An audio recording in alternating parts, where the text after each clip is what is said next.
Assalamualaikum. Assalamualaikum warahmatullahi wabarakatuh. Perkenalkan nama saya Faulis Muhyiddin. Di sini saya akan menjelaskan tentang bisnis intelligence.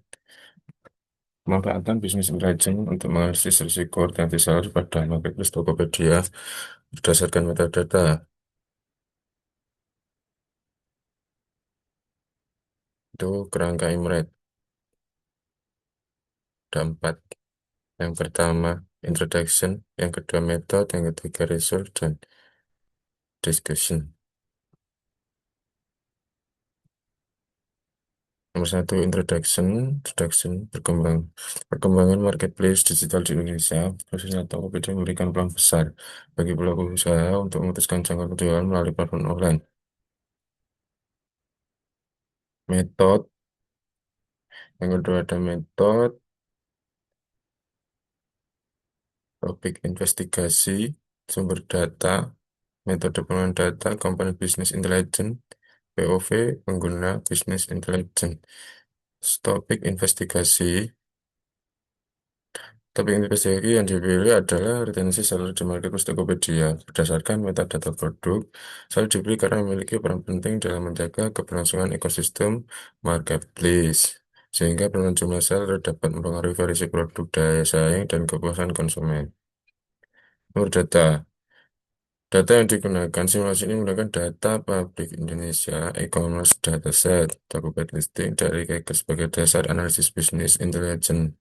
Data yang dimanfaatkan meliputi nama produk, nama toko, lokasi toko, volume penjualan, jumlah ulasan, rating, harga, potongan harga, diskon, dan link produk. Metode pengolahan data dilakukan melalui 5 tahap utama. Yang pertama, pemeriksaan data, yang kedua, membersih data, yang ketiga, transformasi data, yang keempat, menyusun indikator risiko, retensi seller, dan yang kelima, analisis menggunakan business intelligence.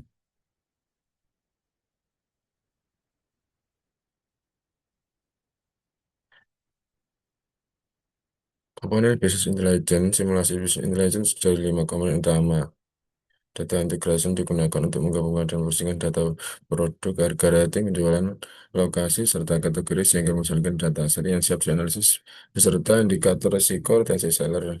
Kedua, data warehouse berfungsi menyimpan data yang telah terstruktur ke dalam tabel produk, penjualan, lokasi, kategori, dan risiko sebagai dasar analisis. Yang ketiga, ada OLAP, Online Analytical Processing, dimanfaatkan untuk menganalisis performa berdasarkan kategori, lokasi, harga rating, dan volume penjualan.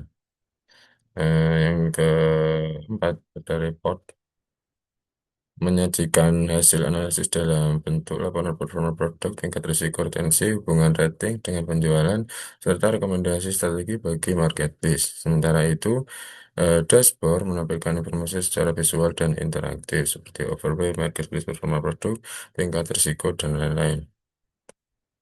Penggunaan Business Intelligence.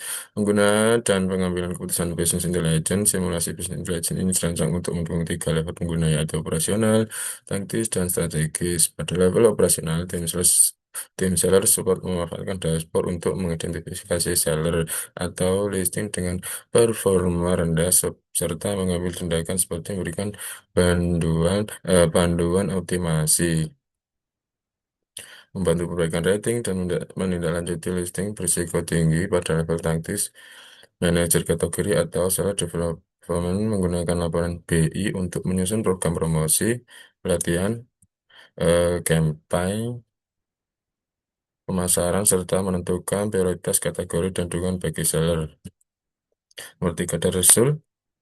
Hasil pada bagian hasil simulasi di Business Intelligence dibagikan pada 2 komponen utama, yaitu data integration dan dashboard. 2 komponen utama, data integration dan dashboard. Data integration atau input, data set Tokopedia listing yang berisi informasi nama produk, nama toko, lokasi, harga rating, volume penjualan, dan kategori produk. Dan ada proses data dibersihkan dari duplikasi dan data kosong. Format harga serta volume penjualan dikonversi menjadi bentuk numerik. Kemudian dilakukan pengelompokan berdasarkan kategori rating dan tingkat penjualan untuk membentuk indikator risiko retensi seller output dataset yang telah terintegrasi dan siap dianalisis. Dashboard Meliputi input, proses, output, sama saja. Nomor 4 ada discussion. Discussion studi kasus ini menunjukkan bahwa retensi selalu merupakan faktor penting dalam menjaga keberlanjutan marketplace.